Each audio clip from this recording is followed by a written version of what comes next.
Good evening, everyone. I am Dr. Sailaja from Vijayawada Society. Today, we have come to you to do the MTP Respectful Abortion Care session, which has been brought to the ground level with the hard work of our dynamic president, Dr. Santakumari. We'll be speaking about the new amendments in the Act and how do we go about implementing them. I'll be sharing, the first presentation is being taken by me, and Dr. Susila from Vijayawada Society, who has already logged in, will be taking the second session. I'll be starting my first presentation. Yeah. Meenakshi ma'am, can you see my screen?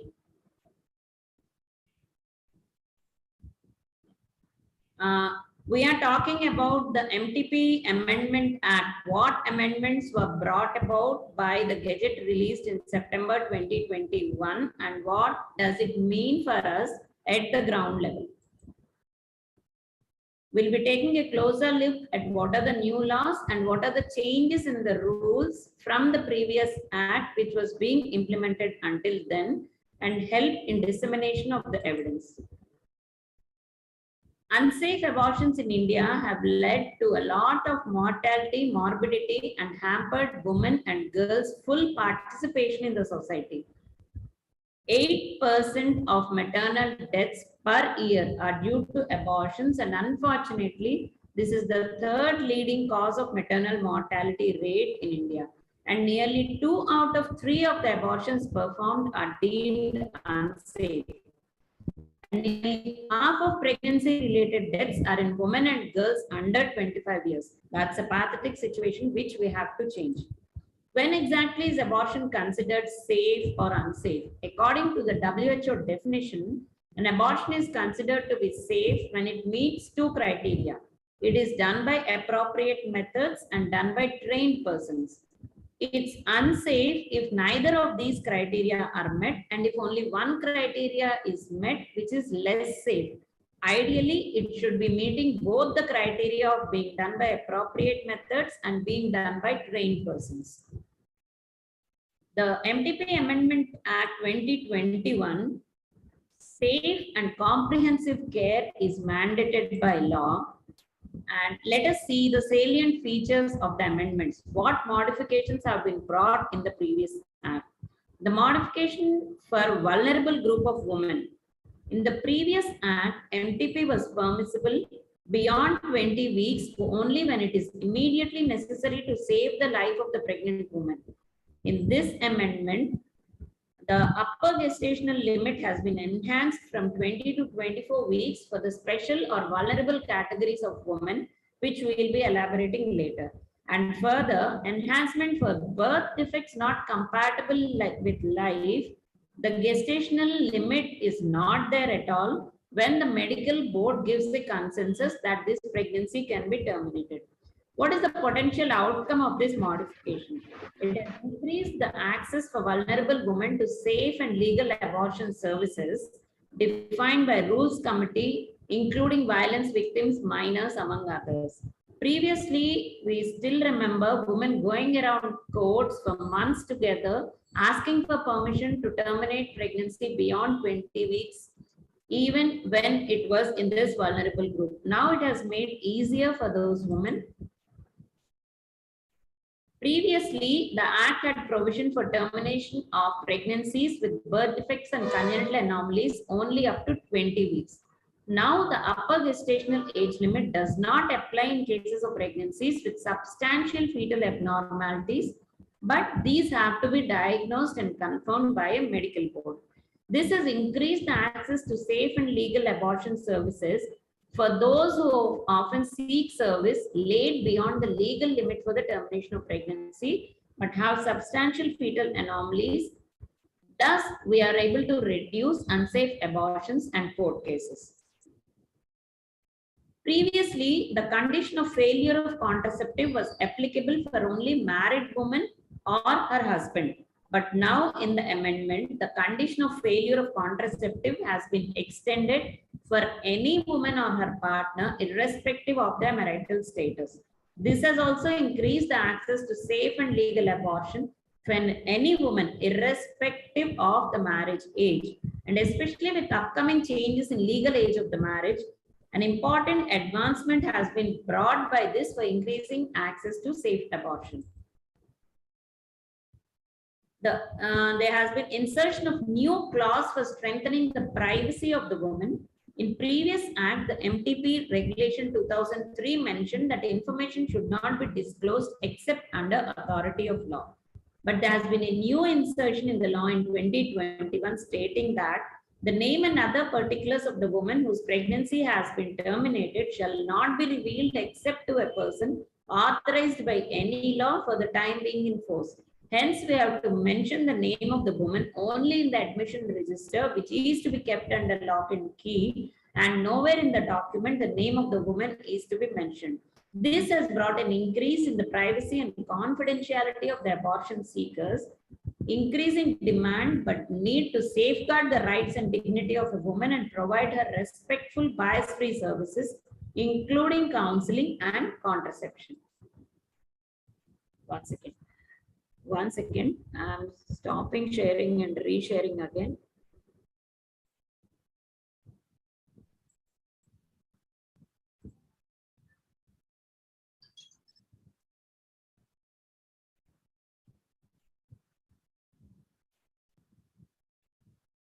Yeah, my 1 second, Andy. Sorry for the disturbance. 1 second.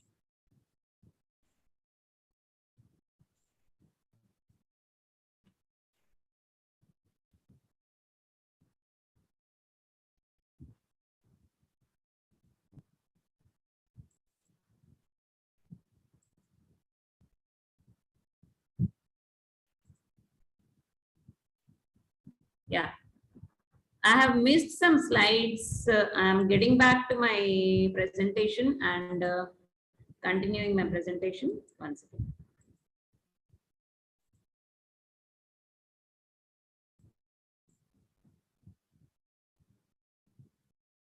Yeah, in the previous act, there was a requirement of opinion of only one provider for medical termination of pregnancy up to 12 weeks and opinion of 2 registered medical practitioners for termination for 12 to 20 weeks.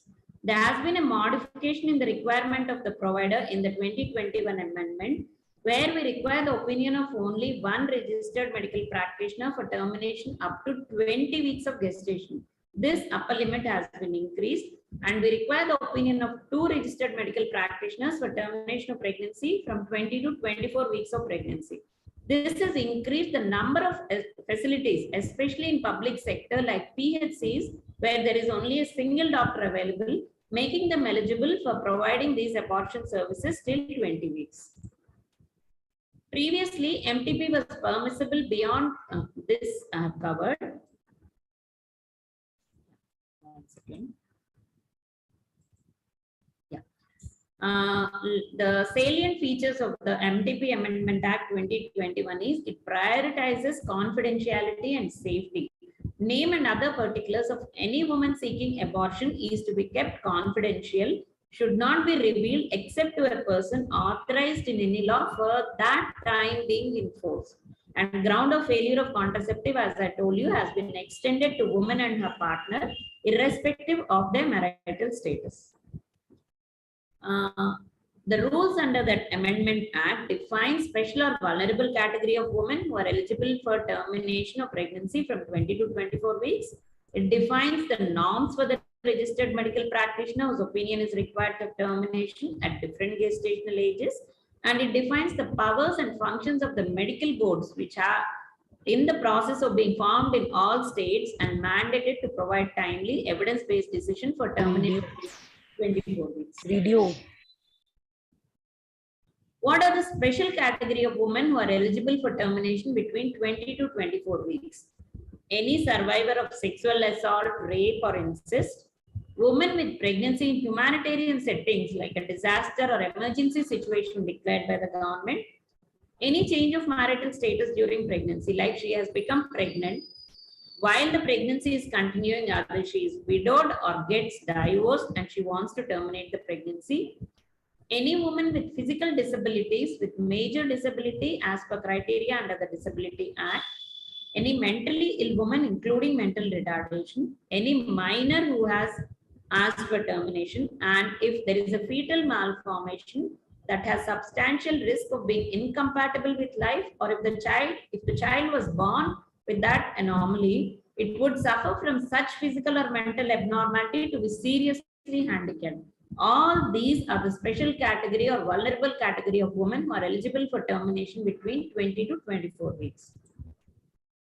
And what are the norms for the registered medical practitioner?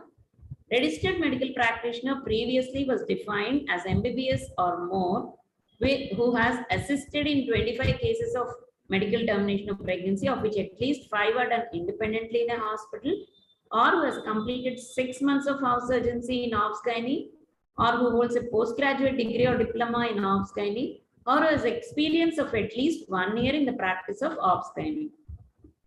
Such registered medical practitioner, only one person's opinion is required up to 20 weeks.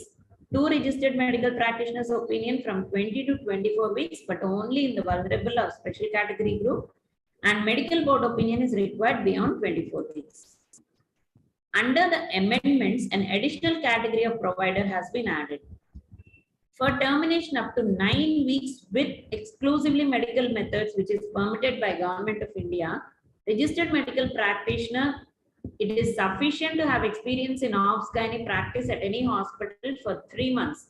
Previously, it was 6 months, but for only medical methods of termination, experience of 3 months, or training with performance of 10 cases of termination by medical method of abortion under supervision of a registered medical practitioner in a hospital which is established or maintained for this purpose, or a training institute which is approved for this purpose by the government.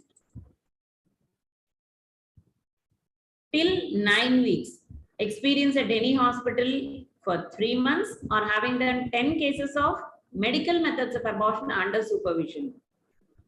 Any practitioner who has assisted in the performance of 25 cases, at least 5 done independently in a hospital. Any practitioner holding a postgraduate degree or diploma in obs-gynae, or completed 6 months of house surgency in obs-gynae, or any practitioner who has an experience of not less than 1 year in the practice of obs-gynae. Any such person, till 9 weeks, opinion of only one registered medical practitioner is sufficient for termination. Until 12 weeks, the new category is not included. As previously, anybody who has assisted in the performance of 25 cases, of which at least 5 done independently, anybody holding a postgraduate degree or diploma in obs-gynae, 6 months house surgency in obs-gynae, or 1 year experience in obs-gynae, one registered medical practitioner opinion is sufficient for termination up to 20 weeks now. 12 weeks till 20 weeks, we need to have PG degree or 6 months house surgency or 1 year experience in obs-gynae. Until 12 weeks, an additional category is they should have assisted in 25 cases, at least 5 done independently in a hospital. Beyond 20 until 24 weeks, the same category of registered medical practitioners, but 2 registered medical practitioners' opinion is required. And the most important point to remember here is this is only for special or vulnerable category of women. Beyond 24 weeks, any practitioner who holds a PG degree or diploma in obs-gynae or who has experience of not less than 1 year can terminate, but only after the medical board gives an approval. When advised by the medical board, it is to be carried out with all safety precautions along with appropriate counseling and at a place approved by the medical board.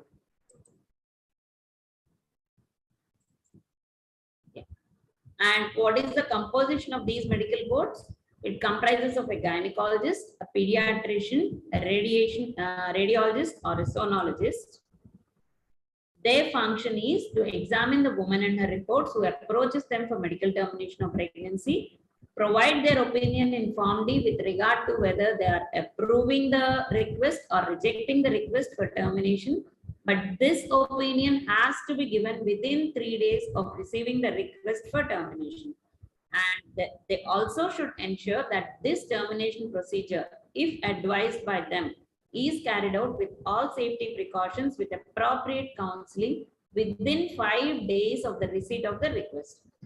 Previously, months together, the woman used to go around the courts, and by the time she got the verdict in her favor or against her, she used to be termed, we used to deliver her, even if it was a fetal abnormality, with chances of serious physical or mental disability for the child. But here the time limit has also been placed. Medical board has to give an opinion within 3 days and see that the termination is done within 5 days of receiving the request for termination. FOXI has an important role to play in ensuring that there are functional medical boards in every state, as is stated in this Amendment Act. A reminder again for your post-test and feedback. At the end of this session, you'll get a pop-up for the post-test and feedback. Please complete and submit it, after which only you'll get the certificate. Thank you for your patient here. Any queries you can post in the chat box. Meanwhile, Dr. Susila will be taking the second topic. Yeah. Dr. Meenakshi, can I go ahead with the second talk? Yes, madam. Sure. Yeah. Sure, please. So share my screen.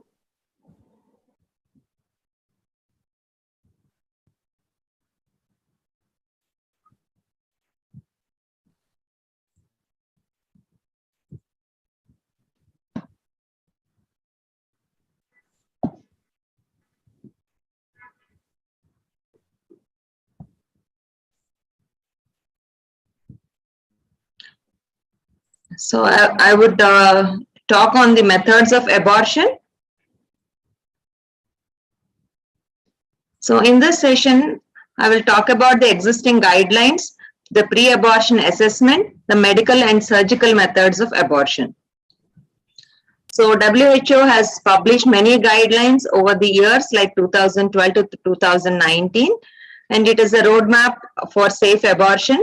And then we have the books like Adaptation of WHO Safe Abortion Guidelines in India, and also regarding the landscape abortions in India and the technicalities. So all these are available on the website, and we can go through the website. So the historic change has taken place in 2021, and since 6 months, we have this law, and then we should know how we have to go about this. And Dr. Shailaja has already told the newer amendments. And then I would enlighten you all on the methods of safe abortion. And we should know that it is a comprehensive, respectful care that we need to give to the women.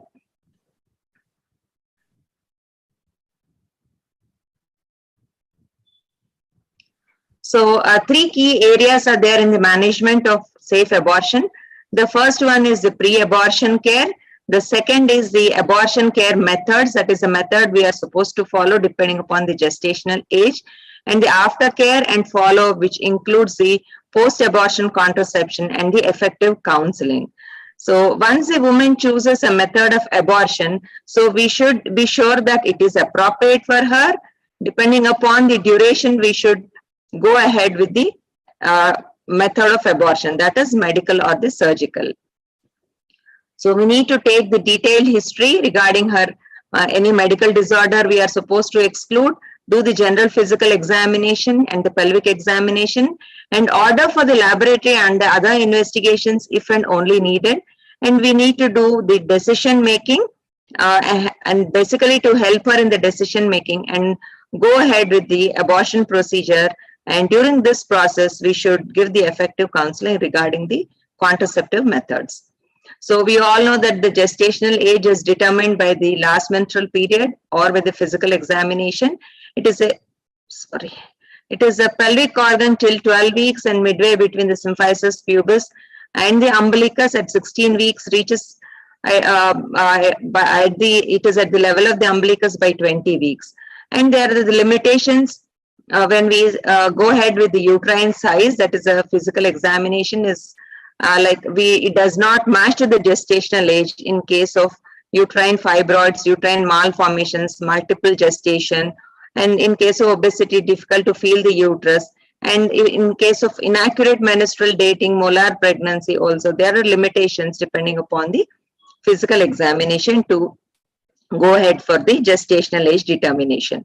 So in the pre-abortion investigations, routine laboratory investigations are not mandatory, and we may ask for pregnancy test if pregnancy is like not confirmed, and hemoglobin hematocrit if we suspect anemia. HIV testing and counseling has to take place, and sexually transmitted diseases have to be excluded when we see some mucopurulent discharge during the vaginal examination. And when the history is indicative of medical disorders, we can order for the liver function test and the renal function test. But the important things are, one is the ultrasound and other is the RH typing.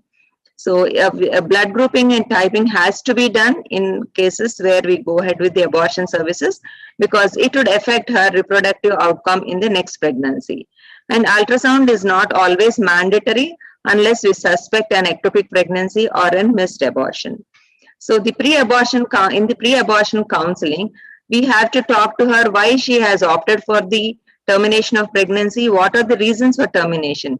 We should explain her that the early abortion is always safe, and it is safe with a trained provider, and what are all the available methods have to be discussed, what are the risk and warning signs are also have to be told to her. And we should inform that without contraception, she may get pregnant as soon as 14 days after the abortion process. So we can talk to her regarding her normal activities, including her sexual intercourse, and other follow-up care has to be told to her before she leaves. And document what all is the procedure we are going ahead with the abortion, type of the abortion, method, that is a method of abortion. And we have to take the return consent. And also we have to document what are all the counseling we have done regarding the contraception. And what is the method she has opted also we should document. But if she doesn't want contraception, we cannot deny her the services. We have to go ahead with the medical termination of pregnancy. According to Government of India regulation, the medical method of abortion with mifepristone and misoprostol combined regime, we can do only up to 9 weeks of gestation. It cannot be performed beyond that. So up to 7 weeks, mifepristone followed by misoprostol is given, and misoprostol can only be given like in sublingual, buccal, vaginal or oral. It is the same with 7 to 9 weeks also, but only thing is we cannot give oral because the incomplete abortions are more when we give the oral route. So we can only give the combined regime up to 7 to 9 weeks, and 7 weeks till 7 weeks it is all, the misoprostol is all 4 methods, that is sublingual route, buccal route, vaginal, oral. But when it is 7 to 9 weeks, we can only go ahead with sublingual, buccal or vaginal route. One second.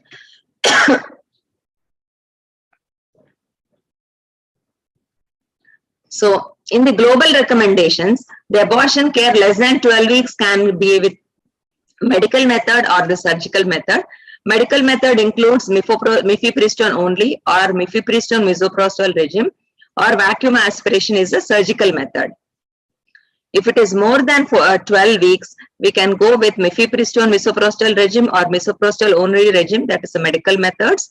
In surgical method, we can go ahead with dilatation and evacuation. The dilatation should not be followed by curettage. This is because the intrauterine adhesions can occur and her future fertility is affected. So with one curettage, it is like 10% of intrauterine adhesions, and with the second curettage, it is like 30% of intrauterine adhesions. So we have to only do dilatation and evacuation or vacuum aspiration if it is less than 12 weeks, and never should follow with a sharp curettage. So we all know that the 2 methods, that is the medical method and the surgical method for the first trimester abortion. And the combined regime, which includes the mifepristone. Mifepristone is an antiprogesterone, and it interferes with the continuation of pregnancy by necrosis of the decidua. And when we administer misoprostol, misoprostol causes cervical softening, uterine contraction, and helps in expulsion of the products of conception, and also completes the process of abortion. And day 1, as I've already told, it is the mifepristone given orally. It is in a dose of 200 milligrams. In case of Rh negative women, it is mandatory to give the anti-D 50 micrograms. If 50 is not available, we can go ahead with the full dose of 300 micrograms. If it is not given, like we may land in problems in the next pregnancy. So the next one is on the day 3 is the Misoprostol. It is not Mifepristone, it is Misoprostol. Up to 7 weeks, 400 micrograms of Misoprostol, sublingually, buccally, vaginally or orally, or 7 to 9 weeks, 800 micrograms of Misoprostol, sublingual, buccal or vaginal. In addition to that, in case of pain, analgesics can be given. In case of vomitings, antiemetics can be given, but we need to talk to her about the contraceptive methods. And the follow-up day is on day 15. And we have to confirm that the process of abortion is complete and offer her contraception if we have already not talked to her and if she has not chosen for. So the different routes of administration of the Misoprostol are oral, buccal, sublingual and vaginal. Oral, the pills are swallowed. Buccal, the pills are placed between the buccal mucosa and the cheek, and sublingual, it is under the tongue. In both these two cases, that is buccal and sublingual, it can be swallowed after 30 minutes. In case of vaginal administration, it is the pills are placed in the deepest portion of the vagina, and the woman is instructed to lie down for 30 minutes.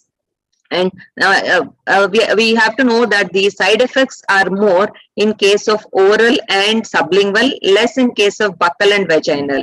So this is because the plasma levels of Misoprostol are immediately reached in case of oral and sublingual, that it is an inverted V shape to say. But in case of buccal, it is inverted U. It takes a little time to reach the peak level. In case of vaginal, it is the inverted C, that it is a sustained release type. So it is for a prolonged time, and the peak level is also reached slowly. So it has lowest rate of side effects. So this is a figure depicting where the pills are to be placed. And WHO recommendation is the induced abortion can be induced abortions can be with medical method less than 12 weeks with 200 milligrams of Mifepristone followed by 800 micrograms of Misoprostol, or it can be Misoprostol alone regime, either buccal, vaginal or sublingual. So vaginal bleeding for 2 weeks is normal after medical abortion, and such bleeding can last for 45 days. So we need not worry when the products of conception have been expelled and the patient doesn't have pain or no fever or no foul smelling discharge. In all these cases, if the bleeding persists for 45 days also, it is okay. We need not worry much. Sorry.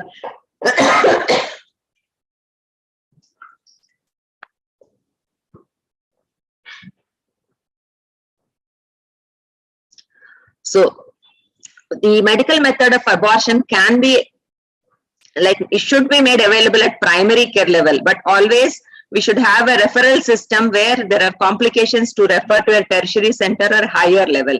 So additional services what we can give to the women is the counseling and testing for sexually transmitted infections, abuse supportive services, psychological and social services, and other, that is we can refer to the other medical services also. So we can give her the iron tablets in case of anemia, and then pain medication if she has pain, and emotional support in case of if she's emotionally upset.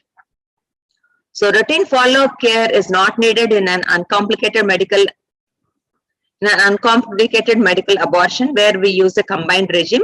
A follow-up visit is usually can be offered to her in case she's emotionally really upset, so that we can provide some support to her, or in case of contraceptive counseling. A routine follow-up is a must in case of Misoprostol only regime, because the incomplete abortions are more compared to the combined regime. So always in case of Misoprostol alone regime, we need to ask her to come back again on day 14.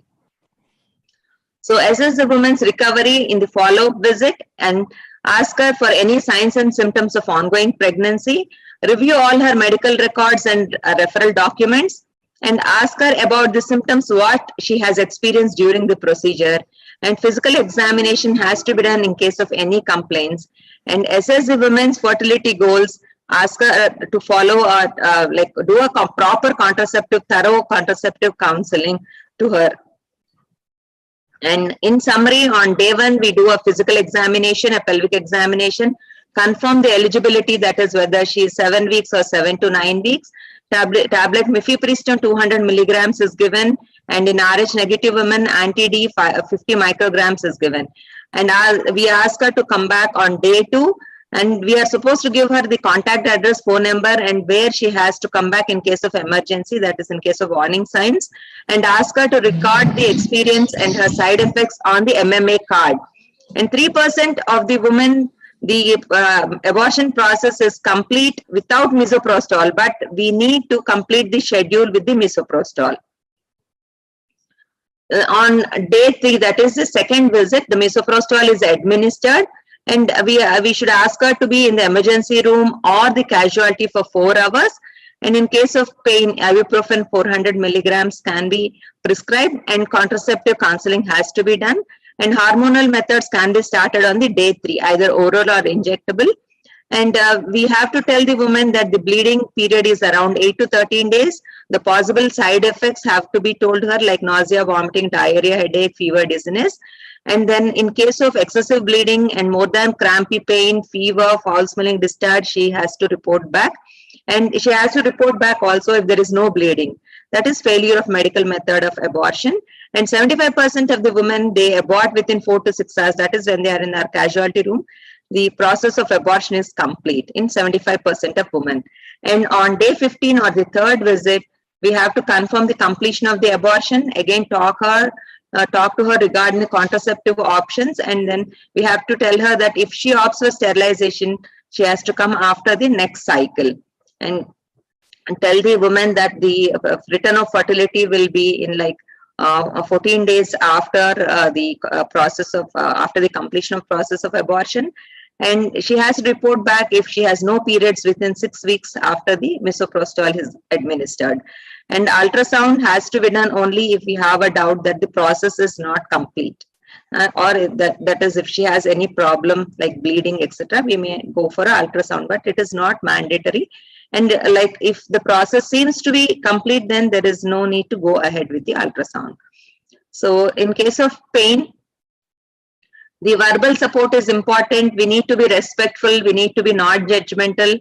And adequate counseling has to be done both to the patient and the support person. And ibuprofen can be given like 400 milligrams. In case of pain, even with the ibuprofen, we have to suspect ectopic pregnancy or infection or an incomplete abortion and go ahead with what we are supposed to do. And nausea, vomiting, diarrhea are self-remitting. We need to reassure her. In case of infection, we have to examine, pelvic examination has to be done, and we need to start on antibiotics. In case of failure of medical method of abortion, we can repeat the dose of medical method, that is combined regime can be repeated, or we can offer her vacuum aspiration. And in case of incomplete abortion, if the patient is stable, we can repeat the dose of misoprostol. And in case if she is bleeding heavily, we have to go for vacuum aspiration. And once the bleeding is resolved, it indicates that the abortion is complete. So like we can discharge the patient.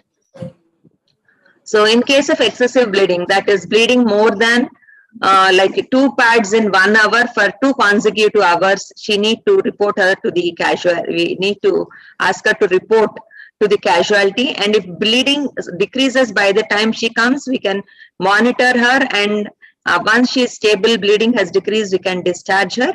And we have to watch the vital signs. If bleeding decreases during the process of admission, we have to see like we do a digital examination. Evacuation of the products of conception can be done. And if woman becomes stable, we can observe her for next 4 hours and discharge her if her vitals are stable. And if bleeding still continues, ultrasound is indicated. If minimal products are there, we can wait and watch. And if the woman is like not stable, we have to go for vacuum aspiration. And if pregnancy continues also, we need to go for vacuum aspiration. If minimal products of conception are there and the patient is stable, we can insert misoprostol vaginally, or we can ask her to take orally or sublingually. So recording and regarding reporting and regarding reporting and recording of the medical method of abortion. Since medical method of abortion comes under the purview of MTP Act, we need to fill all the forms, we need to document similar to that of surgical method.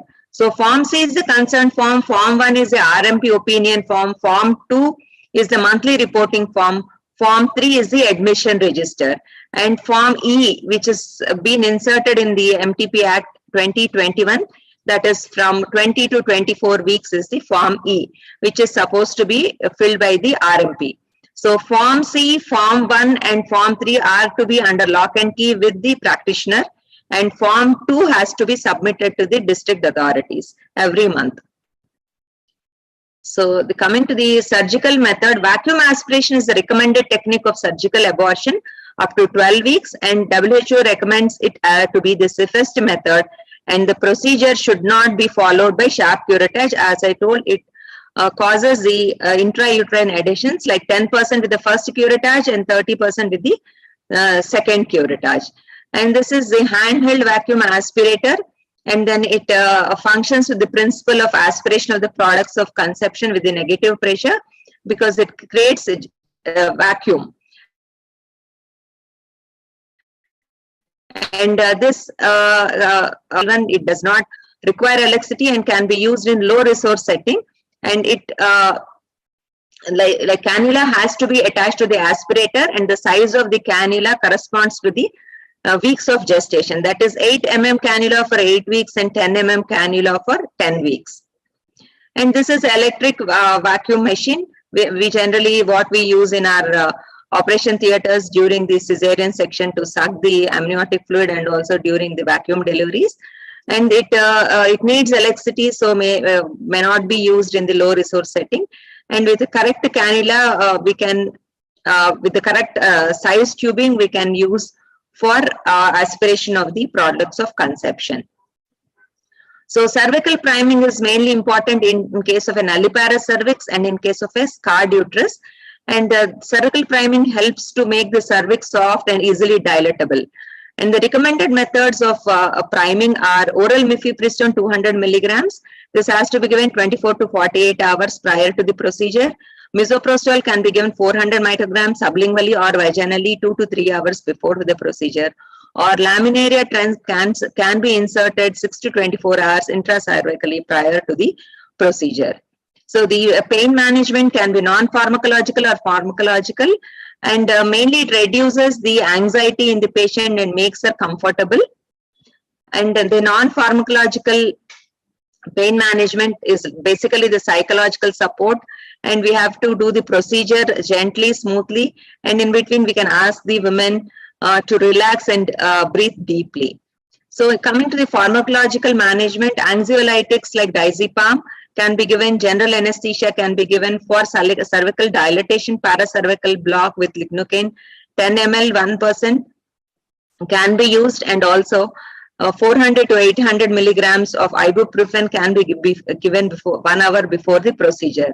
To decrease the uterine cramping also, ibuprofen can be given, but only thing is we should be careful, it causes gastritis. Maybe proton pump inhibitors can be given to prevent it. And steps of the surgical method, that is vacuum aspiration, is to ensure pain control medication can be given 1 to 2 hours prior to the procedure. Ask the woman to empty the bladder, close the valves of the manual aspirator and create a vacuum by pulling the plunger back. And the cervix has to be painted with the antiseptic solution. And for the paracervical block, 1% 10 ml xylocaine is injected at 4 o'clock and 8 o'clock position. And then it becomes like easy to dilate the cervix. The cannula is inserted, and we draw the cannula 1 to 2 centimeters away from the fundus to prevent perforation. And the cannula is rotated in a quarter round, that is from 10 to 2 o'clock position. And it is in a smooth, gentle motion, and the vacuum is released to aspirate the products of conception.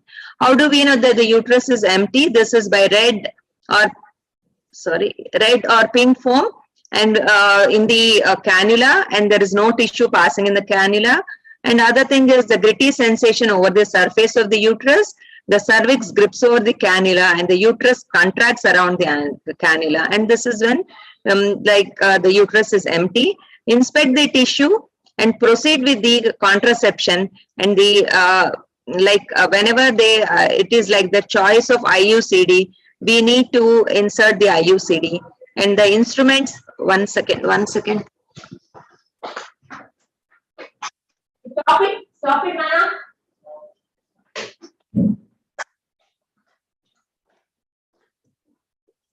Sorry. So the instruments, so after the procedure, if the choice is for IUCD, we have to insert it. And the instruments are supposed to be soaked in the chlorine to disinfect it and also to remove the tissue and the body fluids. So post-procedure, we need to monitor for any complications and provide management when needed. And when she is leaving the facility, we should be sure that her condition is stable and she meets the criteria for discharge, and ensure that the woman, she has all necessary information and medications before she is leaving the facility. And document everything. The documentation should be in our facility register and also in her record card too. So in the aftercare, the management of abortion complications like incomplete abortion, infection, bleeding and ongoing pregnancy have to be tackled. And we need to talk to her regarding the contraceptive methods. And we need to talk to her basically about the reproductive and sexual health, because repeated abortions would affect her reproductive health. And in the follow-up, like we need to ask her only to come back in meso alone regimen, because the incomplete abortions are more. So in summary, India has made a historic progress in improving the access to safe abortion. And India is one of the most progressive countries to say in giving the safe, respectful and comprehensive abortion care. Many of the countries do not have a policy regarding the MTPs till today, even the most forward countries too. And not much change has been made in technology updates regarding to the methods of abortion. As providers, it is our duty to give her safe and quality services and respectful abortion care too. And maybe it is a private client or a public service where we are like doing our job. It is our duty to give her proper counseling regarding contraception and also proper abortion, respectful, comprehensive care to her.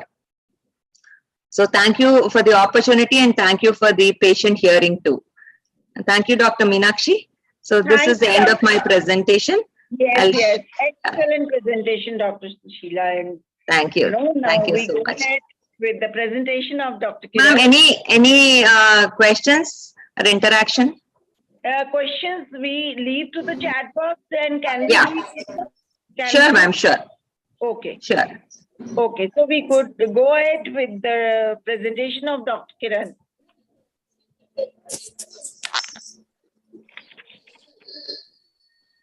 Has Dr. Kiran joined? Yes, Dr. Meenakshi Madam, I have joined. Welcome you, ma'am. Thank you. Please go ahead. So I think Dr. Hepzibah Madam has not joined, so I was requested to give the fourth one also. So okay. I'll go ahead with the third module. Just a second. Just give me a second.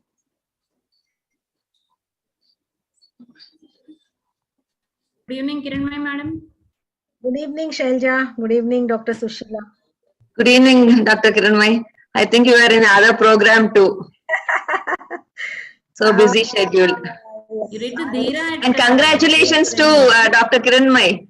Thank you. Unanimous selection. Yeah. Yes. Congratulations, Dr. Kiran. Thank you, ma'am. We're wanting to see this result. Yeah, thanks to all your support and love and affection, I should say. Dr. Sushila, one question by the time Dr. Kiran is going ahead. What is the dose of Misoprostol in scarred uterus? Is that used in previous 2 cesarean also? And up to what gestation is it safe? So always it is safe in the first trimester to say. So it is like we have to titrate, ma'am, basically. And other point I would like to add is cervical priming decreases the rupture of the uterus. So it's always better to go for the cervical priming. Yeah. So before we go for a surgical method. So vaginal use of misoprostol is always better and to be assessed and titrated according to titrated, Maybe we cannot go for 200, we go for 100, see how she progresses. And always it is like we can go with the Foley's bulb also for priming. So that causes the dilatation of the cervix and helps us to go ahead with the process. Right. Thank you. Good evening, ma'am. What is the criteria for previous cesarean cases in beyond 12 weeks? Criteria. So it is like methods, I think. Previous cesarean. Yeah, method of termination, ma'am. Is it the method of termination, Dr. Amita, that you want? Or the amendments? What was the question? Can you repeat?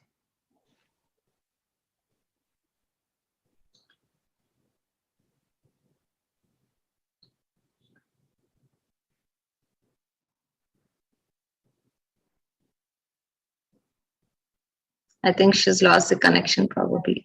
Looks like that. Yeah. Go ahead with the presentation. We can go ahead with the third module.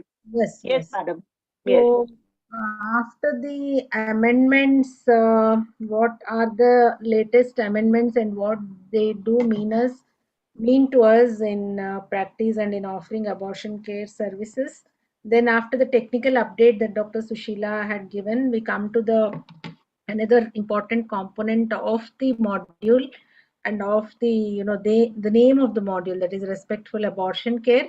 So we come to the SAVOR module. SAVOR module is from WHO, which implies safe abortion values, evidence, rights, and respect. And as we all know, it's a joint initiative between FOXI and WHO, thanks to the vision of our president, FOXI, Dr. Shanta Kumari, and her team. So we are able to have this wonderful module, which we are disseminating across to all the FOXians and all the societies. So this module aims to define the respectful abortion care by WHO standards, and also the link between norms and stigma.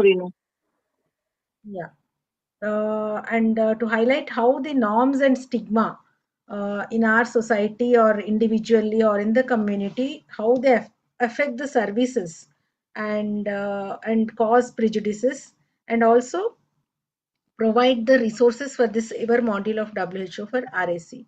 We know that the momentum has been created. We are seeing that once the law has changed, the dissemination, it needs a lot of support from the associations and OB-GYNs, and who else but FOXI, which has the largest provider base for the abortion care. And that's how and why we are doing this online training. And COVID has made us all experts in the online technology, and that's how this module has been created to reach online, so that everyone becomes proficient in offering this respectful abortion care. And also these days we know that patient safety, respect, and quality, not just quantity or not just safety, it is the respect and quality which means more than ever, and we all have to have a role to play in this. So what is respectful abortion care? If we go by the definition, it is, according to WHO, it means that we have to maintain, give a care that maintains safety, dignity, confidentiality. I'm sure that the previous two presentations had stressed a lot upon these aspects, especially the confidentiality, and also to ensure freedom from harm and mistreatment, and enables informed choice, and also continuous support during and after all types of abortion. So in simpler terms, it only means that we treat our pregnant women with dignity, empathy, and compassion. Of course, we do that. But the most important thing is, regardless of the race, ethnicity, and gender and socioeconomic status, I think most of us do not discriminate even on this basis. But reproductive history gets to us. I mean, her married status or unmarried status, and then the number of miscarriages, and the gestational age at which she is coming to us for abortion. So we do get disturbed if she comes late or if she's unmarried, etc. So even reproductive history, any kind of reproductive history, should not prevent us from offering this respectful care. And as a health professional, it is our duty to listen and support. And if we are the patient, or it's the right of the patient to speak up when something is not right. And this is a small video which shows what the norms and stigma are, and how they affect our treatment choices, and how they affect the way we are dealing with our patients. Sorry. Yeah, I'm just trying to. Okay. So just go through this video so that we can understand the respectful abortion components better.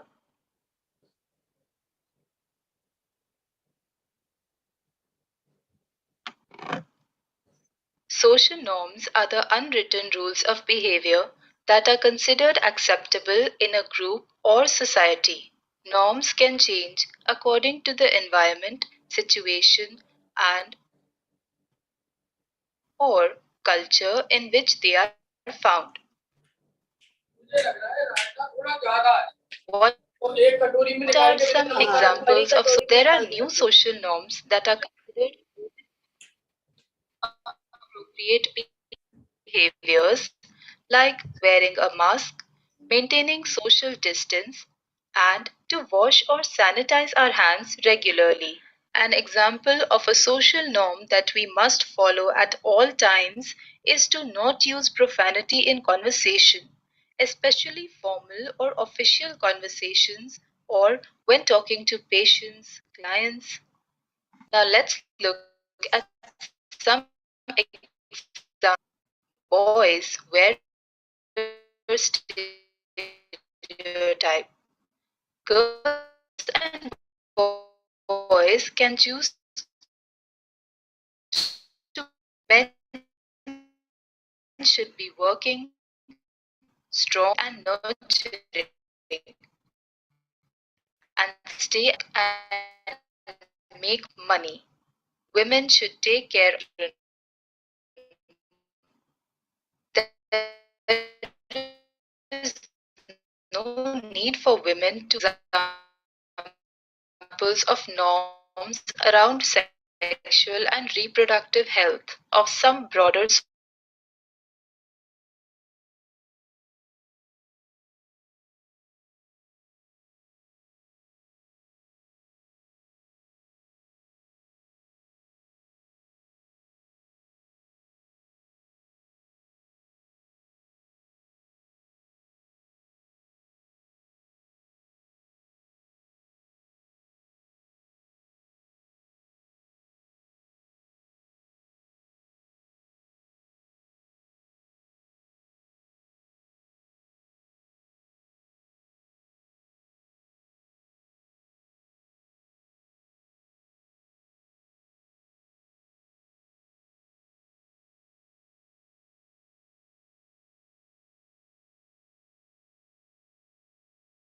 I'll share it again.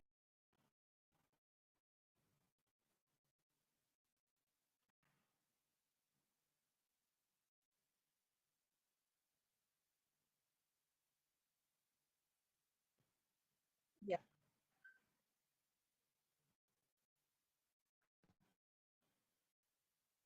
girls wear pink color they like.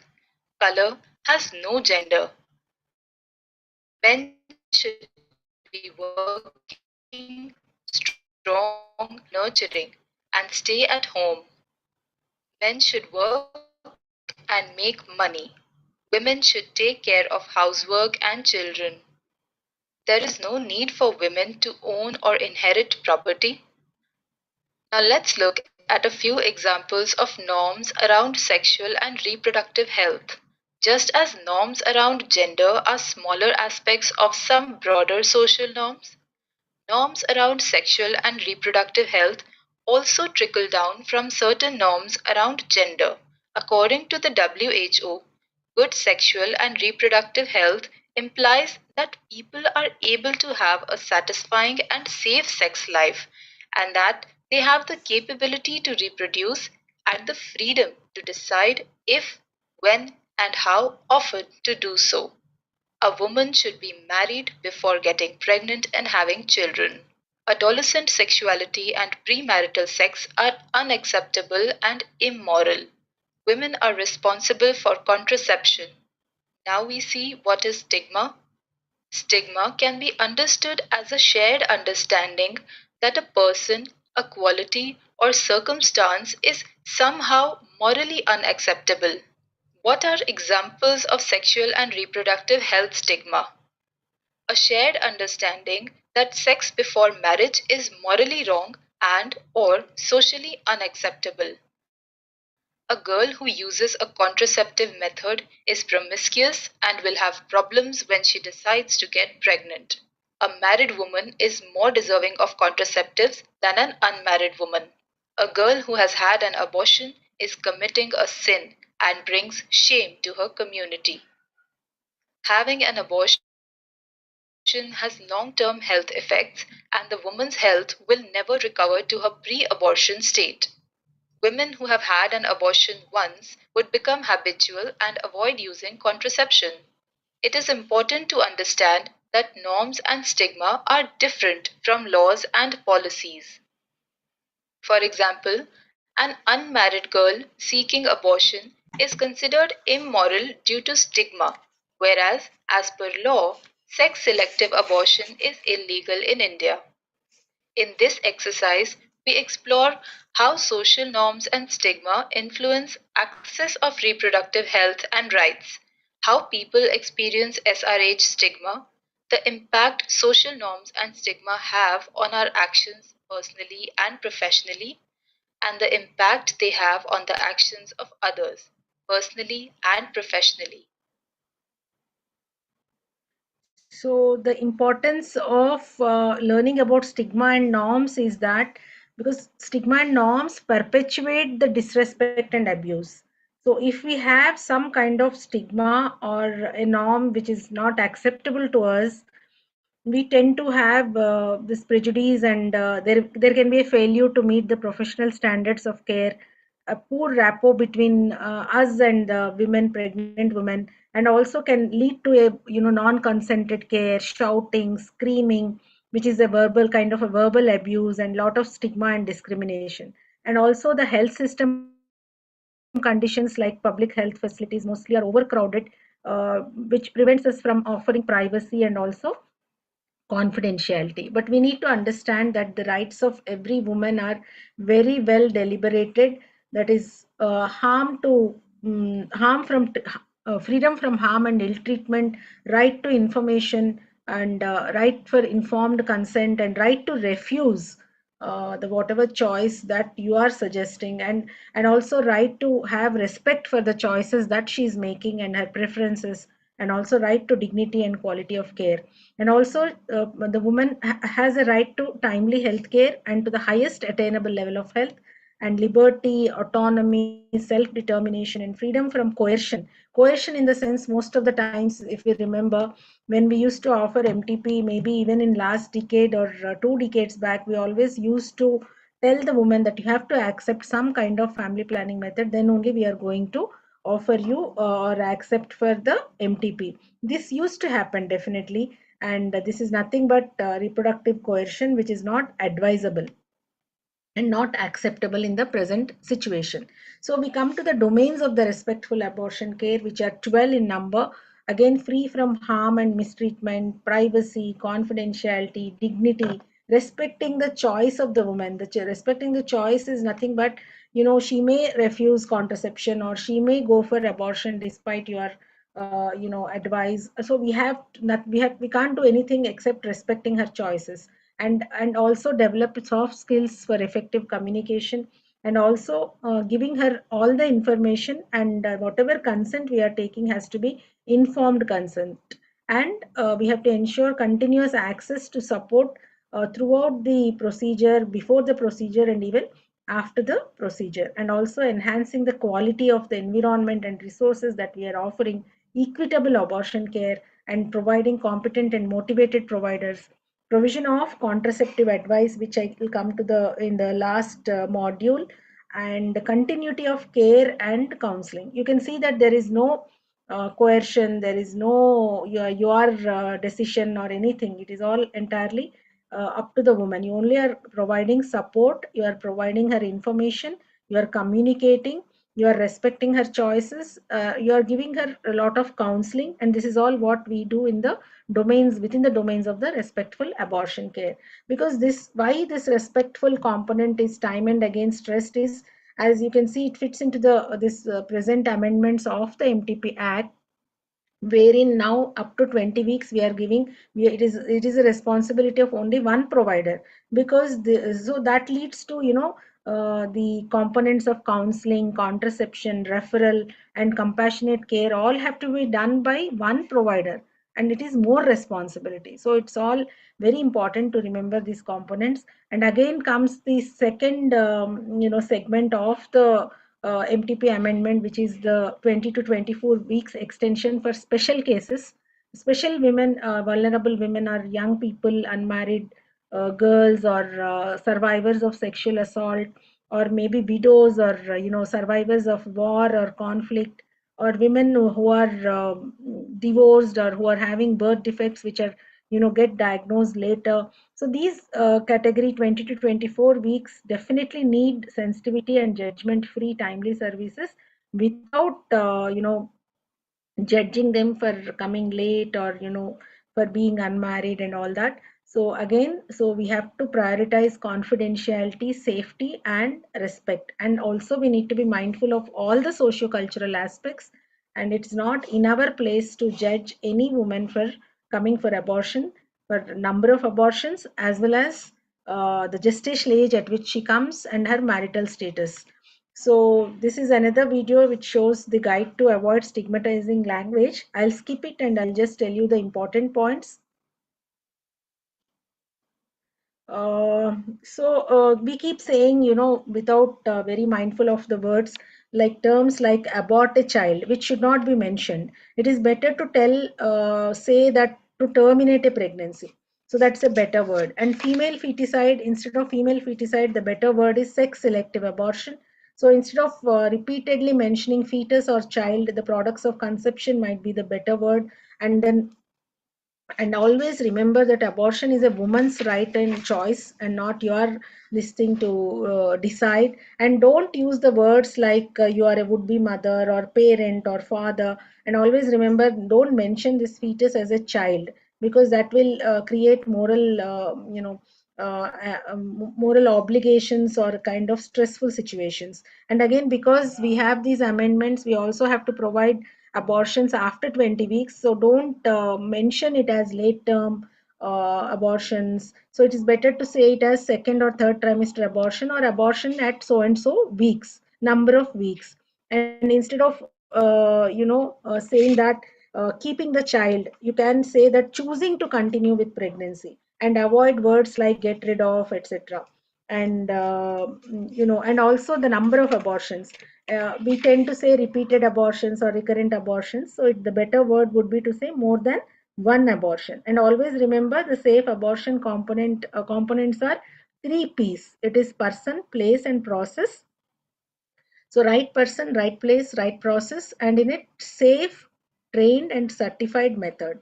So we need, but again, a safe abortion need not be legal.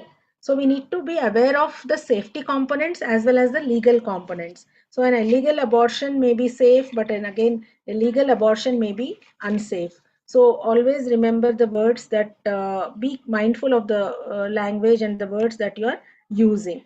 So again, I would just go through this SAVOR module. That is the title of the topic for this module, the Safe Abortion Values, which is available on the WHO website. It is a gamified version, online version, wherein you can, interact with the modules. There are a lot of games and tools and puzzles whereby you can be made aware of the global situation and the guidelines, etc. Just go through this video.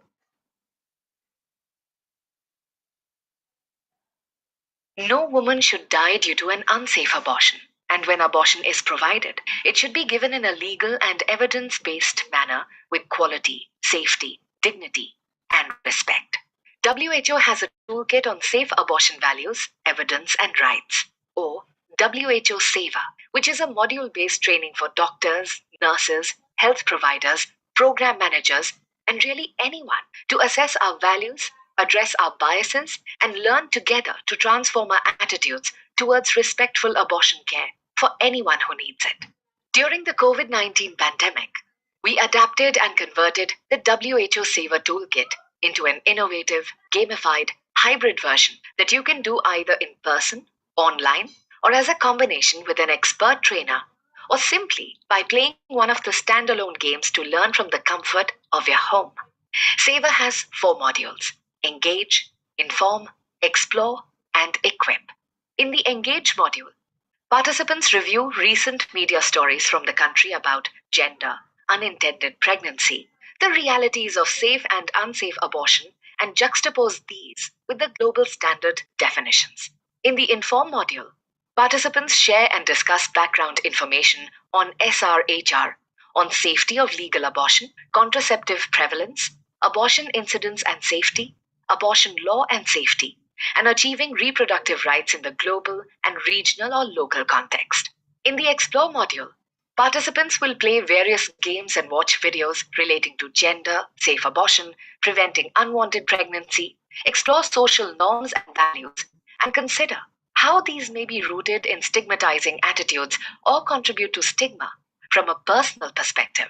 The Equip module is to promote knowledge of, interest in, and further use of WHO guidelines and tools, with a focus on guidelines and tools relevant to contraception, abortion, and post-abortion care, towards the many steps needed for achieving the Sustainable Development Goals, also known as SDGs, building resilient health systems for universal health coverage, or UHC, leaving no one behind.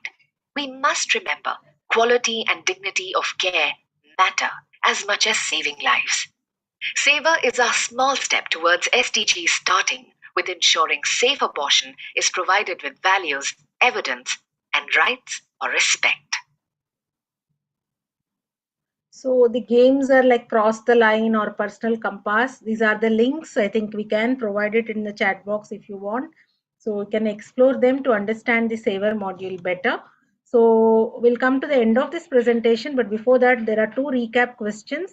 And also a reminder that in the 1970s, before the MTP Act of 1971, it was unsafe abortion which was the major cause of concern, and we have moved to safe abortion by 2000, and then we have had modules on comprehensive abortion care and safe abortion, etc. But now in 2020s, we have to move towards respectful abortion. So that is the key word, I think, being respectful while providing the abortion care. So just put it in the chat box, answer to this question. It's a simple true or false, but kind of recap. So according to the WHO, reduced access reduces the number of unsafe abortions. Is it true or false? True. Can you just put it in the chat box and answer to this question?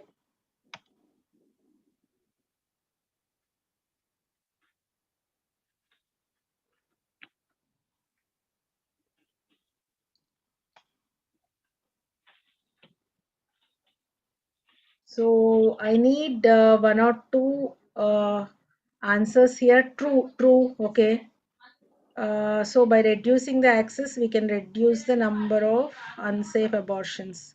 I've got 3 trues. Any false? Anybody feels it is false?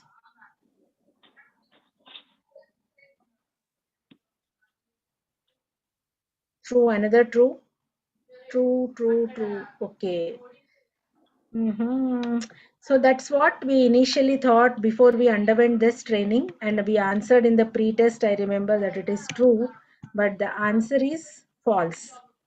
Why is it so? Because by reducing the access, we are not going to reduce the number of unsafe abortions. Actually, the component of unsafe abortions is going to increase if you are reducing the access. If you are not giving the access, the pregnant woman or the woman who wants abortion will go to somewhere else. So to say whether it is safe or unsafe, it is only the method and the place and the person. If these criteria are met, it is safe. So it is a myth that reduced access will reduce the number of unsafe abortions. So another question is again here, we know that she's a widowed woman. So that vulnerable group of widows and divorcees or other categories. So again, she's at 22 weeks now. She has come for an MTP. Now, as a provider, do you think it is your responsibility to tell her to continue this pregnancy? Again, yes or no answers. Please think and then answer.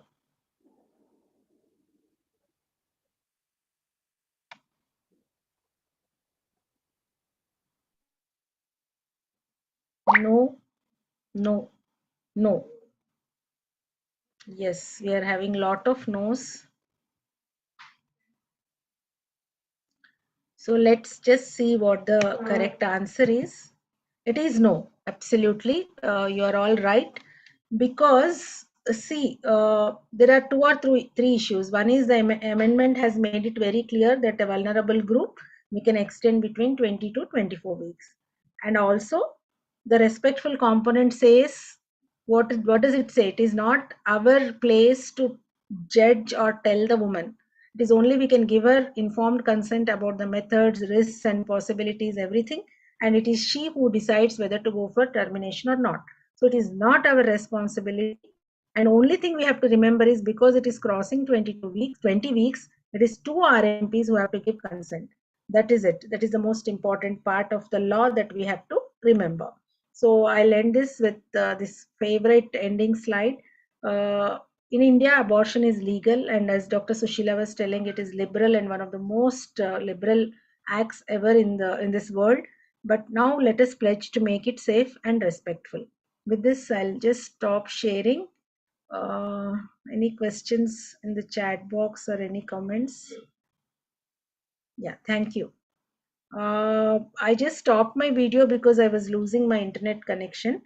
Meenakshi ma'am, you have something to say? I see you raised your hand. Yeah. This has been going very well, madam. I just, couldn't introduce everyone. So I welcome everybody because we started with the session initially. And this is an excellent program started by our able leadership, our president, Dr. Shanta Kumari. And I think all the practitioners are bound to know about the respectful abortion care. And this is our privilege from Aligarh Society to have you all as speakers. My chairpersons are Dr. Asha Rathi and Dr. Zakia Arshad as patrons of the society. So, madam, I ask you to continue for the fourth module. Thank you, ma'am. And then we can interact for the questions, and the interaction has been going on in the chat box also. Sure. Thank you. I'll share my screen. Yes. So we'll come to the fourth module. Again, this is very, very important component. I'm really fascinated by the way this module has been designed, the law and the technical aspects, and then the respectful component, and then finally the most important counseling, especially family planning counseling, and how we can leverage technology for reference online consultations. I'll just try to stop my video. Okay. So this is, as you know, a joint FOXI and WHO wonderful initiative. So to come to the counseling, which is the core, I should say the core component before and after you give care. What is counseling? It's a structured interaction in which a person voluntarily receives emotional support and guidance from a trained person in an environment that is conducive to open sharing of thoughts, feelings, and perceptions. So it is not just telling and instructing the pregnant and the pregnant woman accept and obey.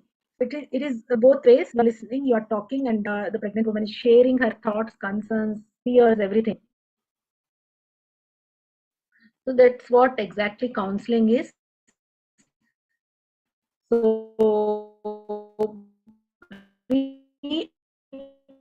part of the comprehensive service without this component, and it is as important as the procedure itself, because women may need help in wherever needed in counseling, because by law it is not mandatory that spouse has to sign or accept or consent.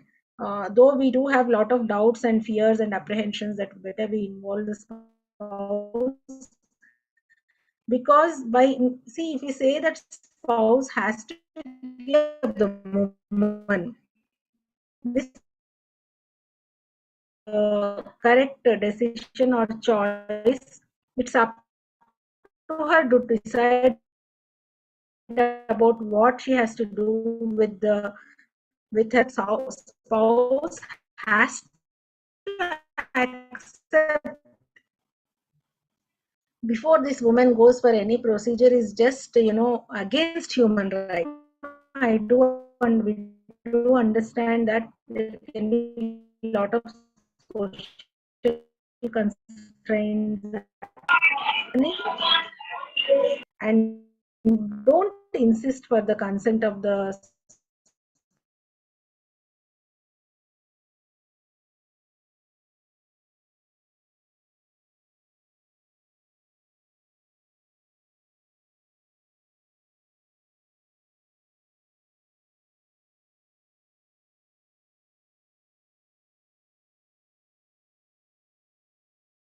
sorry, I'll share again problems with my net issues.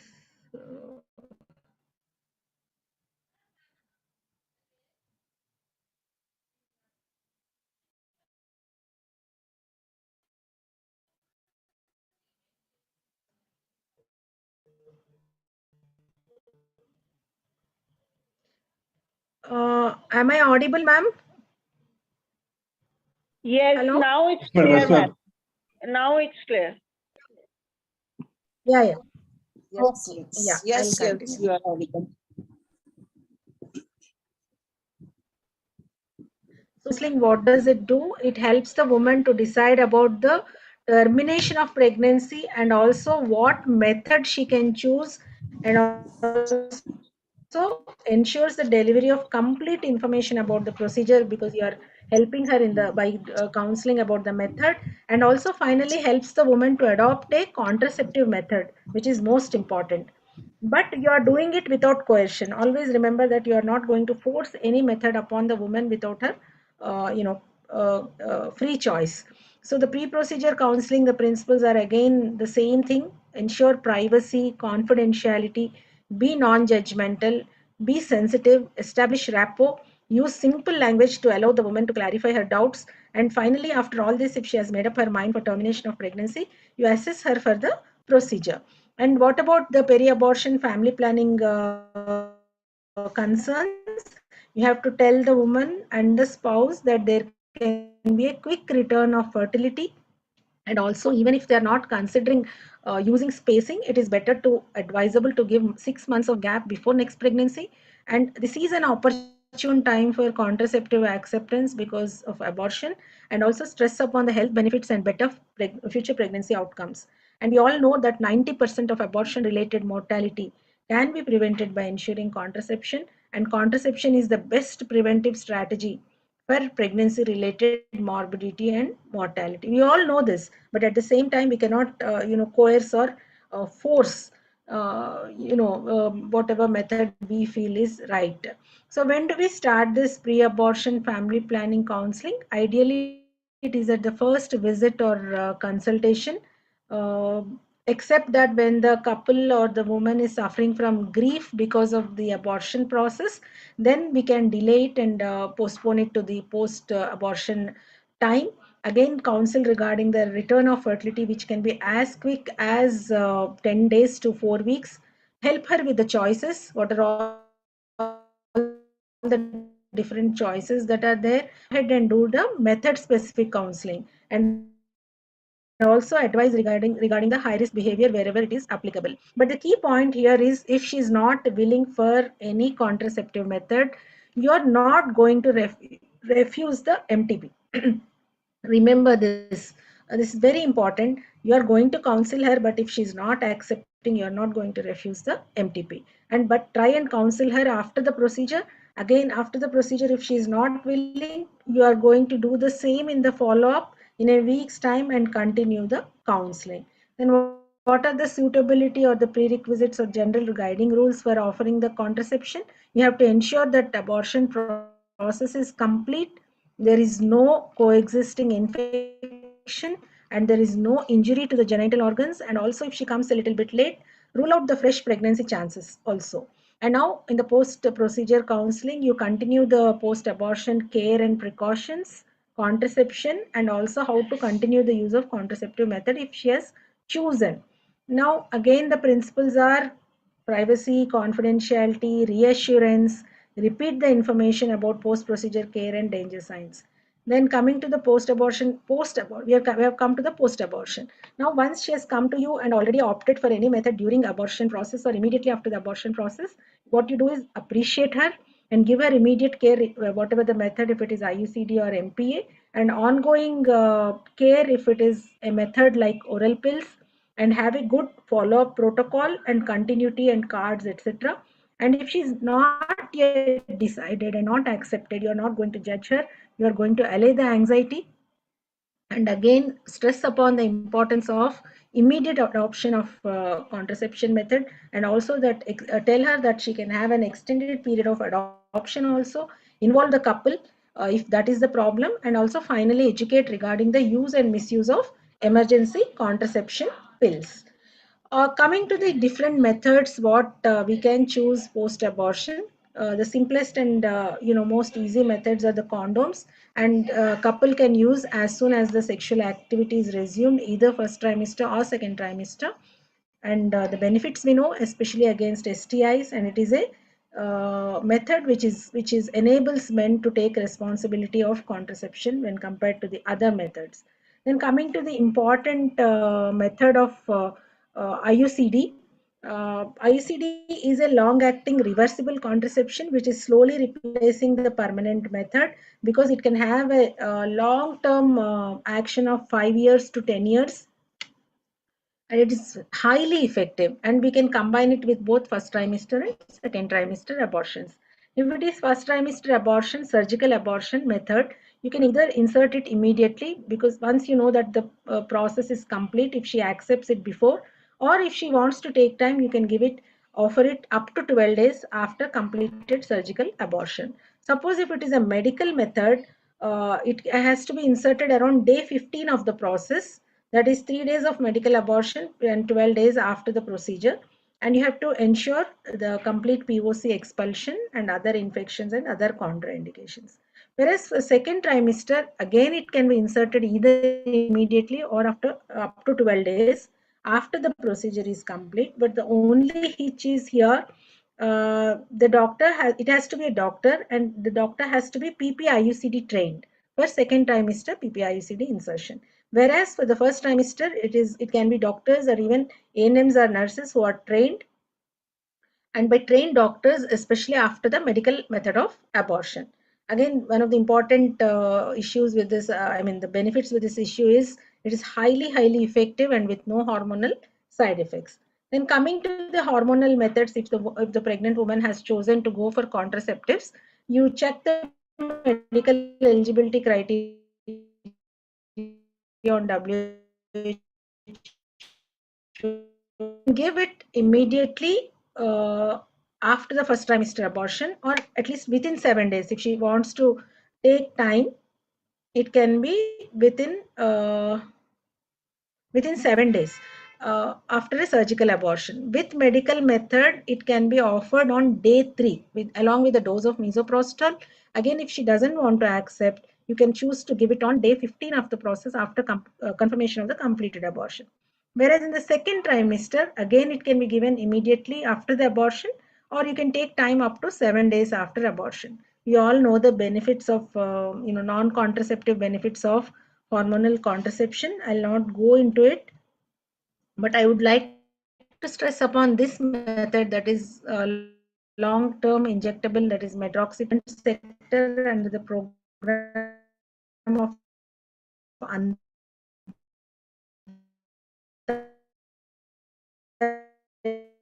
lot. Privacy is limited, and the woman. Kiranmai, you're not clear, Kiranmai.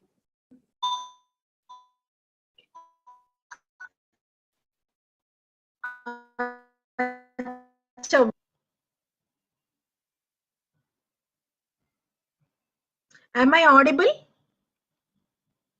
No, madam. Now we can hear you. Now it's better, Dr. Kiranmai. Not audible or not? Yeah, audible, I audible. don't know. It is dipping, madam. The internet. Okay, I'll just try to quickly finish it off before I lose the connection. So yeah, so injectable method doesn't have any effect on the quality and quantity of breast milk, and also it can be offered immediately and again within 7 days.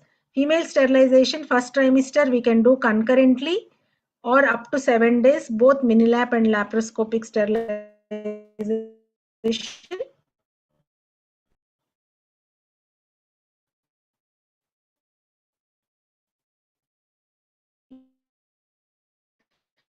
Second, it is very rarely used, but though it is very effective and wonderful permanent method of contraception. Again, this is just a repetition of what I have told. The timeline for the methods after the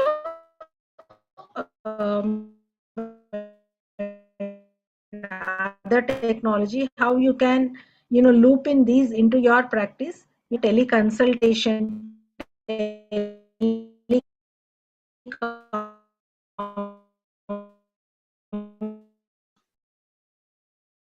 Shrima.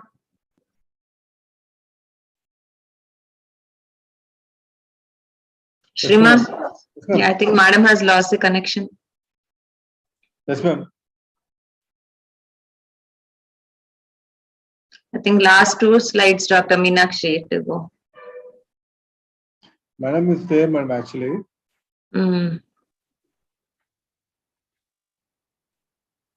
Yes.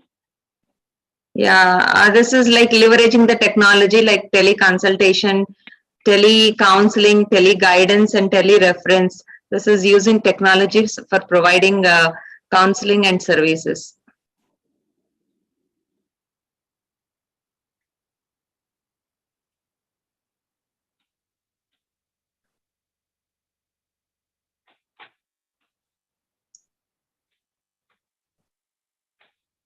So, madam, I think these are the end of the modules.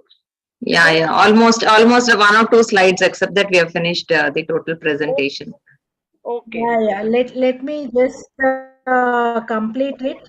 Yeah, Kiranmai. So I think you need to share the screen, Kiranmai. Yes. Yeah. Is it visible? Yeah, make it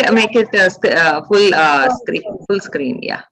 No, it's lost again. No, just a minute. No. I am sharing this. Oh my God. What am I doing? Counseling. Okay.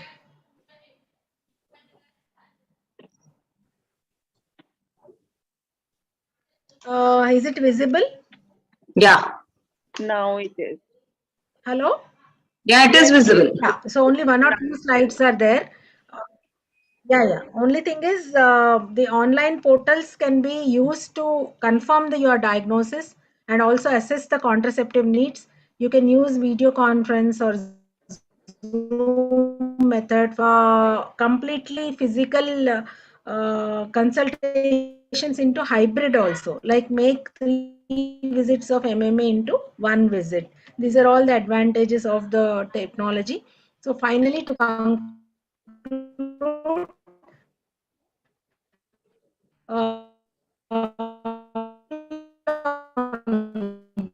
board and counseling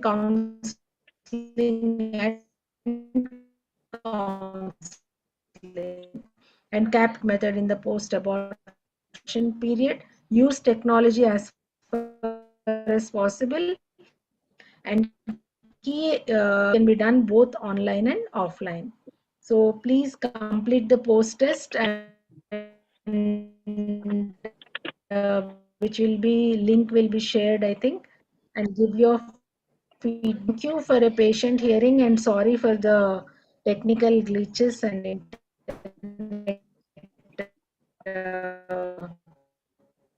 instability. Thank you, ma'am, Dr. Meenakshi. No I think you can issues. take up the interaction and the questions. Thanks, Dr. Sushila, Dr. Shalja, and Dr. Kiran for such an enlightening program with the Ligat Society.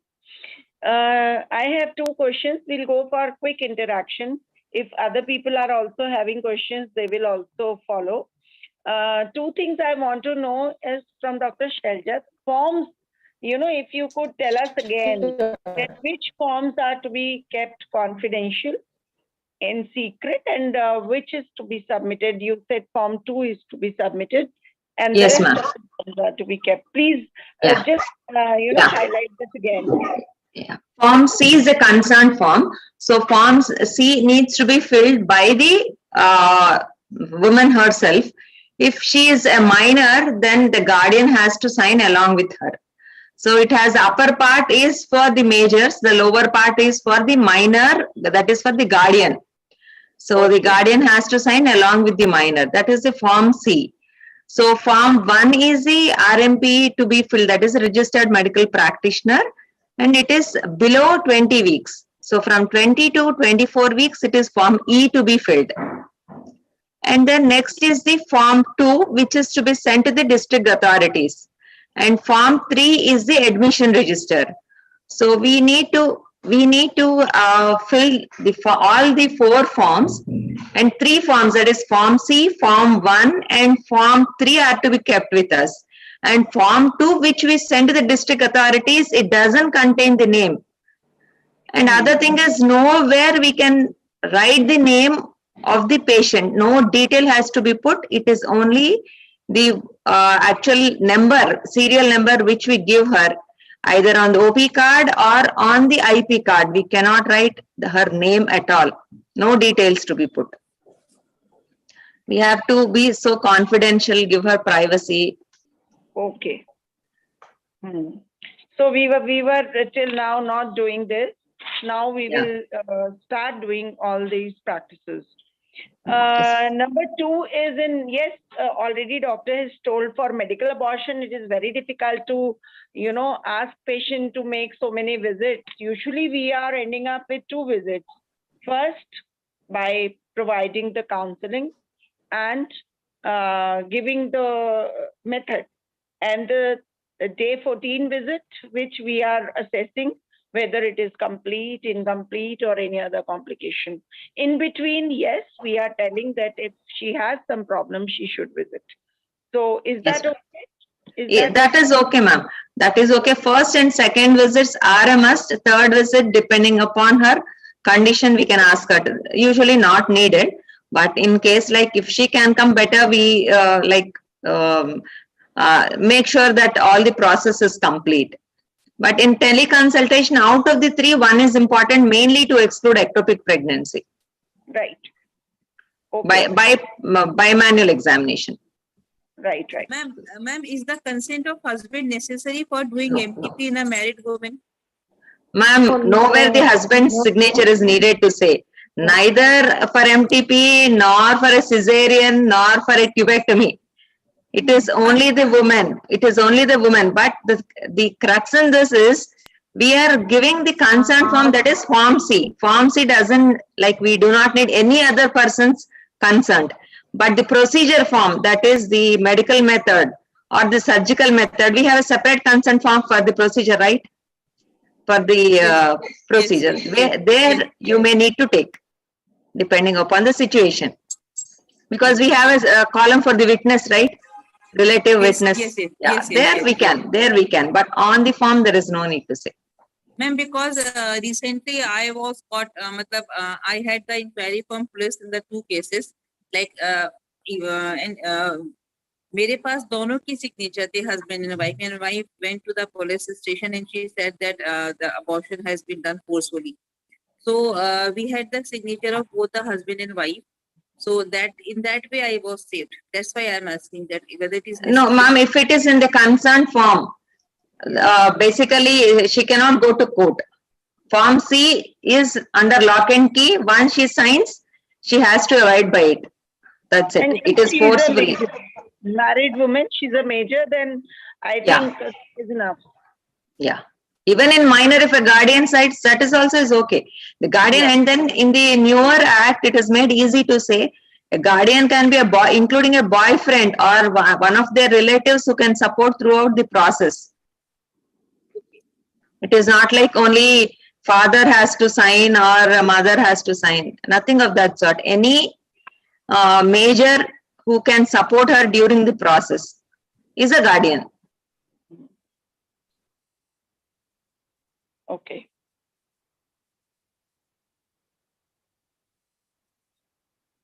Any other questions, ma'am?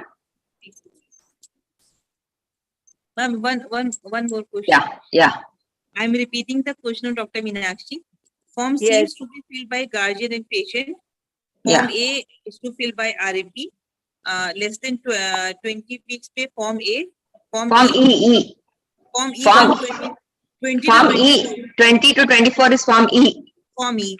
Form 2 we have to say, send to CMO office. Yeah. And ma'am, there is one more form you told us.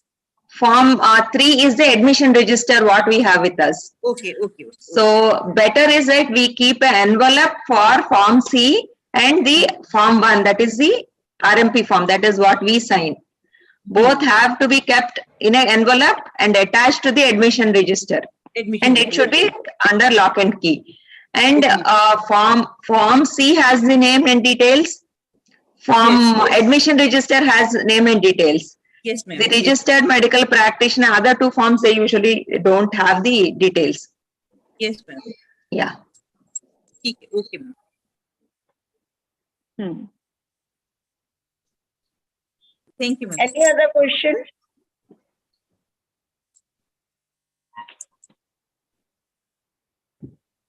Hello. Ma'am. Hello, madam. Good evening. Good evening, ma'am. Actually, I want to ask, the guardian may be anyone. Yes, ma'am. But sometimes legal problems come. Legal means mischievous problems comes. So one should keep the guardian's Aadhaar card or any identity of it. Sometimes one comes, sometimes other person comes. Yeah, ma'am. Yeah, in this Act 2021 MTP Act has been liberalized both for the women and for also us, that is a provider to say. So once they have signed, like we have kept under lock and key, and whenever they call in the court, we have all this. So we are saved of all these problems. But only problem is that if the patient is bleeding, no one is there to take care, then comes the problem. So as you said, the boyfriend has bought the patient, and then during procedure, he living alone, the girl with us, then comes the problem. So I think we should be very careful, like whenever we do the procedure, saying that better you get some relative who is elder, and also take the Aadhaar card of the girl and the person who comes. The person who has to sign has to be a major. So in that way, I think we should be like very specific to say. And if the patient is stable, they have come, I think we can ask everything. But only thing when the patient is not stable, like she's having heavy bleeding or handled by a quack, then really it becomes a problem and we need to report to the police. We have to fill the MLC form, which we do for the death and all. The MLC, I mean, for the trauma cases and all, MLC. Same form we need to fill and send to the police station. Report to police. FIR, not FIR, but report to the police. Means identities should be kept. Yeah, identity, Aadhaar card to be kept. Nowadays, everyone has an Aadhaar card with them. So better is to take those and then proceed with the MTP rather than like ignoring these basic rules and then having a legal problem. Facing all this is really like going to be very troublesome for us. For every silly problems, the doctors are there. Yeah. So in the other countries, to say they go legally, but here they come and like beat us up. Take the laws in their hand only. Yeah. That is the main problem. So in other countries, they go by the court and all. Here it is a different situation. And even we are scared of our name, fame, everything. Yeah, we are scared with because once we lose all that, our like profession, we are bound to pay loans. We are our livelihood is on the practice profession. Yeah, so all these problems are there, ma'am, to say.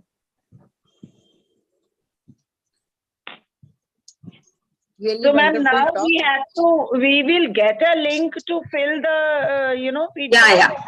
Already it is there in the chat box, ma'am. They are posted. Yeah. So thank you so much, Dr. Meenakshi, Dr. Asha, Dr. Namrata, and then the team over there. It was nice interacting with you. So shall we call it day, ma'am? Yeah.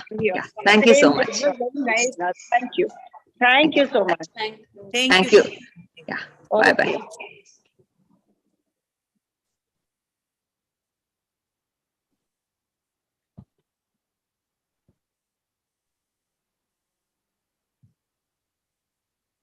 Hello Meenakshi. हाँ जी madam. जी ma'am. हो गया modules ma'am हाँ जी ma'am, ये हो गया है। इस वाले चैट से हम इस पर आ रहे हैं। लिंक को ओपन करके फीडबैक इसमें करना है हमको। तो कहाँ से खोलना पड़ेगा यार? चैट में करिए। मोर वाला जो ऑप्शन है लास्ट में मैम, उस पर क्लिक करिए। ठीक है, चैट में करा जी। अब उसमें मैम लिंक है एक। हाँ लिंक है ना मैम, उसको क्लिक करिए।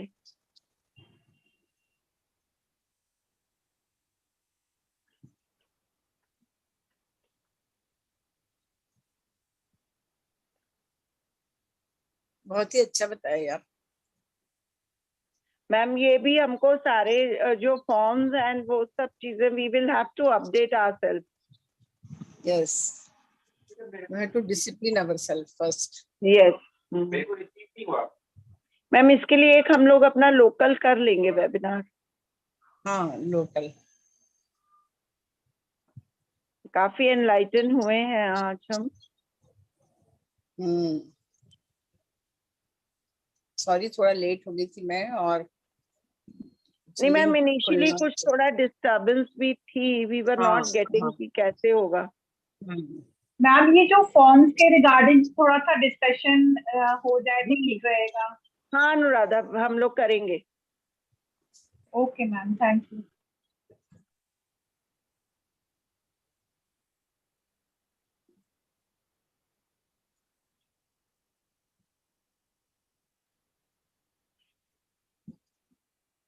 आगे कैसे जाना है मैम? बस उसमें आप नीचे स्क्रॉल करते जाइए तो क्वेश्चंस आते जाएंगे। लास्ट में सबमिट बटन बुल करेगा मैडम, सबमिट पे क्लिक करें तो सबमिट हो जाएगा। मेरे इसमें तो आया ही नहीं कुछ भी। कोई वरी से है मैडम, अभी वो लिंक कॉपी कर लीजिए, आप बाद में भी कर सकते हो आप।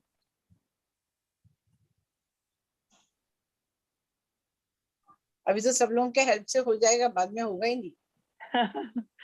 मैम उसको स्क्रॉल करिए। अपनी मेल आईडी डाल दिया मैम आपने? एक जगह वो ईमेल मांग रहा है। हाँ मेल आईडी डाल दिया मैंने। अब मेल पे आएगा क्या? बस स्क्रॉल करिए, मेल पर नहीं आएगा मैम, स्क्रॉल करिए ऊपर।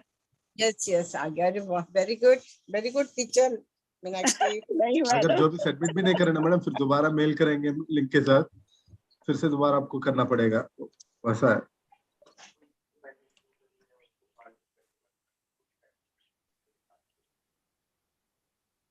Ma'am, shall I end the meeting? Yes. Meenakshi madam This will go on. हम लोग ये कर रहे हैं फिर तो आप वेट करेंगे. हाँ वो वैसे रहेगा madam. You can do it. ऐसा कुछ भी नहीं है. ठीक है. Then we can end the meeting. No problem. Okay ma'am. Thank you ma'am. Thank you all.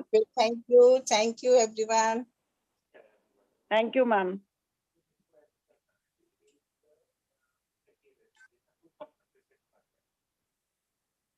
Number मिलेंगे इसके हैं?